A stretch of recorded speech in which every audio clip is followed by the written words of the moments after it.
Hello my dear friends, ఈరోజు మనం ఈ వీడియోలో అడ్వాన్స్డ్ స్పోకెన్ ఇంగ్లీష్ కాన్సెప్ట్స్ అయినటువంటి we expect and we are expected గురించి నేర్చుకోబోతున్నాం. వి ఎక్స్పెక్ట్ ఈ స్టేట్మెంట్ మనం ఎలాంటి సిచ్యువేషన్ యూజ్ చేస్తామంటే, వేరే వాళ్ళు ఏదైనా ఒక పని చేస్తారని లేదా చేయాలని మనము ఆశిస్తున్నాము అని తెలిపే సందర్భంలో వి ఎక్స్పెక్ట్ అయితే యూజ్ చేస్తాం.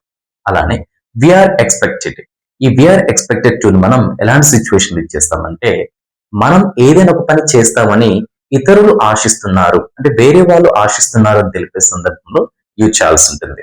So here we expect and we are expected to related గా ఇక్కడ 8 ఎగ్జాంపుల్స్ అయితే ప్రొవైడ్ చేశాను. ఇప్పుడు మనం ఎగ్జాంపుల్స్ లోకి వెళ్ళి డీటెయిల్ గా నేర్చుకుందాం. All right friends, here we have first example. మీరు మీటింగ్ కు హాజరవుతారని మేము ఆశిస్తున్నాము. మీరు మీటింగ్ కు హాజరవుతారని మేము ఆశిస్తున్నాము. సో ఇక్కడ మేము ఆశిస్తున్నాము అంటే ఆ పర్టికులర్ సబ్జెక్ట్ ఎవరు? వి, మేము. సో మనమే ఆశిస్తున్నాం కాబట్టి ఇక్కడ వి ఎక్స్పెక్ట్ అయితే యూజ్ చేయాల్సి ఉంటుంది. మరి ఈ స్టేట్మెంట్ లో మనకు 2 సిచ్యువేషన్స్ అయితే కనిపిస్తున్నాయి. ఏంటంటే అవి మీరు మీటింగ్ కు హాజరవుతారని అనేది ఒక సిచ్యువేషన్, మేము ఆశిస్తున్నాము అనేది సెకండ్ సిచ్యువేషన్.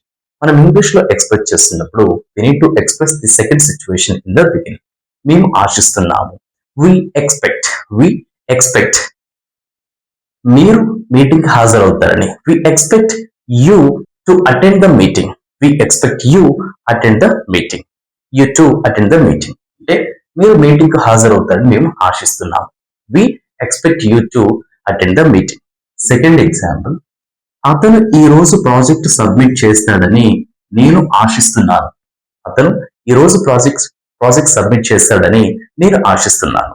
సో ఈ సెకండ్ ఎగ్జాంపుల్ లో కూడా నేను ఆశిస్తున్నాను అంటే ఇక్కడ సబ్జెక్ట్ అయితే కనిపిస్తుంది మనకు. So this is second situation and అతను ఈ రోజు ప్రాజెక్ట్ సబ్మిట్ చేస్తాడని అనేది ఫస్ట్ సిచ్యువేషన్. నేను ఆశిస్తున్నాను.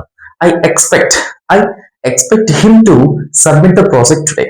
I expect him to submit the project today అంటే అతను ఈ రోజు ప్రాజెక్ట్ సబ్మిట్ చేస్తాడని నేను ఆశిస్తున్నాను. థర్డ్ ఎగ్జాంపుల్, విద్యార్థులు రూల్స్ పాటించాలని టీచర్లు ఆశిస్తున్నారు. విద్యార్థులు రూల్స్ పాటించాలని టీచర్లు ఆశిస్తున్నారు. ఈ థర్డ్ ఎగ్జాంపుల్ లో కూడా విద్యార్థులు రూల్స్ పాటించాలని అనేది ఫస్ట్ సిచ్యువేషన్, టీచర్లు ఆశిస్తున్నారు అనేది second situation. Teachers expect students to follow the rules. Teachers expect students to follow the rules అంటే విద్యార్థులు రూల్స్ పాటించాలని టీచర్లు ఆశిస్తున్నారు. అండ్ హియర్ ఫోర్త్ ఎగ్జాంపుల్, ఆమె మర్యాదగా మాట్లాడాలని అతను ఆశిస్తున్నాడు. ఆమె మర్యాదగా మాట్లాడాలని లేదా ఆమె మర్యాదగా మాట్లాడుతుందని అతను ఆశిస్తున్నాడు. సో ఈ ఫోర్త్ ఎగ్జాంపుల్ లో కూడా ఆమె మర్యాదగా మాట్లాడాలని అనేది ఒక సిచ్యువేషన్, అతను ఆశిస్తున్నాడు సెకండ్ సిచ్యువేషన్.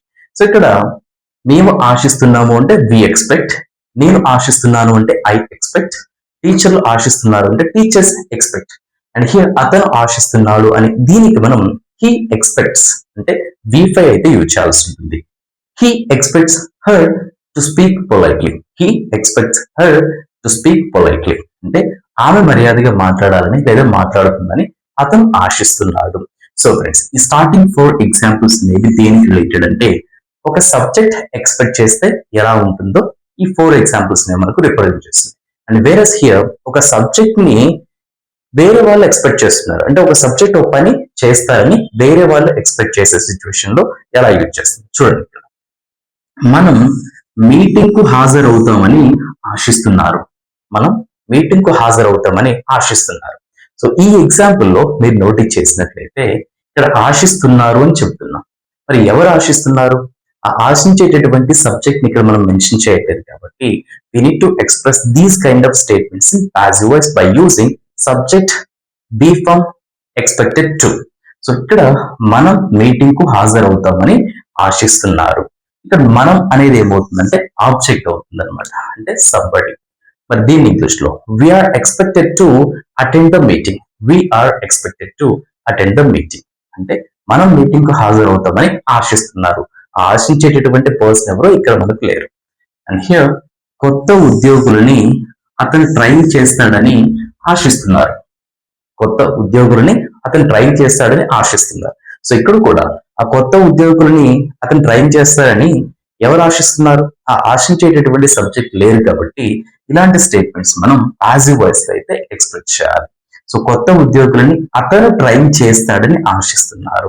మరి దీని ఇంగ్లీష్ లో he is expected to train the new employees. He is expected to train the new employees అంటే కొత్త ఉద్యోగుల్ని అతను ట్రైన్ చేస్తాడని ఆశిస్తున్నారు. థర్డ్ ఎగ్జాంపుల్, వారు మర్యాదగా స్కూల్లో ప్రవర్తించాలని లేదా ప్రవర్తిస్తారని ఆశిస్తున్నారు. వారు మర్యాదగా స్కూల్లో ప్రవర్తిస్తారని ఆశిస్తున్నారు.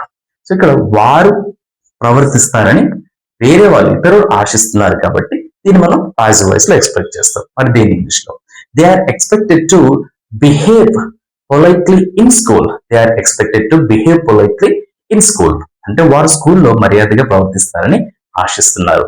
లాస్ట్ ఎగ్జాంపుల్, పోలీసులు కేసును త్వరగా దర్యాప్తు చేస్తారని ఆశిస్తున్నారు. పోలీసులు కేసును త్వరగా దర్యాప్తు చేస్తారని ఆశిస్తున్నారు. సో ఇక్కడ పోలీసులు కేసును త్వరగా దర్యాప్తు చేయాలని ఆశిస్తున్నారు అంటే పోలీసులే ఆశిస్తున్నట్టు మనకు ఆ స్టేట్మెంట్ అయితే వస్తుంది. సో అప్పుడు police expect the case to investigate quickly. Police expect the case to investigate quickly అంటే పోలీసులు కేసును త్వరగా దర్యాప్తు చేయాలని ఆశిస్తున్నారు. మరి అలా కాకుండా ఇక్కడ పోలీసులు కేసును త్వరగా దర్యాప్తు చేస్తారని ఆశిస్తున్నారు అంటే పోలీసులు చేస్తారని వేరే వాళ్ళు ఆశిస్తున్నారు కాబట్టి మరి దీన్ని ఇంగ్లీష్ లో the police are expected to investigate the case quickly. The police are expected to investigate the case quickly అంటే పోలీసులు కేసును త్వరగా దర్యాప్తు చేస్తారని ఆశిస్తున్నారు. సో ఫ్రెండ్స్, ఈ విధంగా మనం వి ఎక్స్పెక్ట్ ను యాక్టివ్ వాయిస్ లో అండ్ వీఆర్ ఎక్స్పెక్టెడ్ టు ను పాసివ్ వాయిస్ లో అయితే ఎక్స్ప్రెస్ చేయాల్సి ఉంటుంది. ఐ హోప్ ఈ వీడియో మీకు నచ్చింది అనుకుంటున్నాను. ఈ వీడియో నచ్చినట్లయితే డెఫినెట్లీ లైక్ చేసి సపోర్ట్ చేయండి. Friends, let me tell you one important thing that official drafting కి రిలేటెడ్ గా ఇంగ్లీష్ కంటెంట్ అంతా కూడా నేను ఒక పీడిఎఫ్ అయితే ప్రిపేర్ చేశాను. ఆ పీడిఎఫ్ లో key elements of English language, tenses, active and passive voice, especially passive voice sentences, direct indirect speech, degrees of comparisons, next if conditionals, వీటికి అడిషనల్ గా డ్రాఫ్టింగ్ పర్పస్ లో హెల్ప్ అయ్యేటటువంటి వొకాబులరీ కూడా add చేయడం జరిగింది. సో ఆ PDF అయితే మనకు 50 రూపీస్ అయితే ఉంటుంది. ఎవరైతే పర్చేస్ చేయాలనుకుంటున్నారో ఈ వాట్సాప్ నెంబర్ కి పీడిఎఫ్ ని మెసేజ్ చేసినట్టయితే డీటెయిల్స్ మీకు షేర్ చేస్తాను. That's it for today friends. Happy loading and thanks for watching.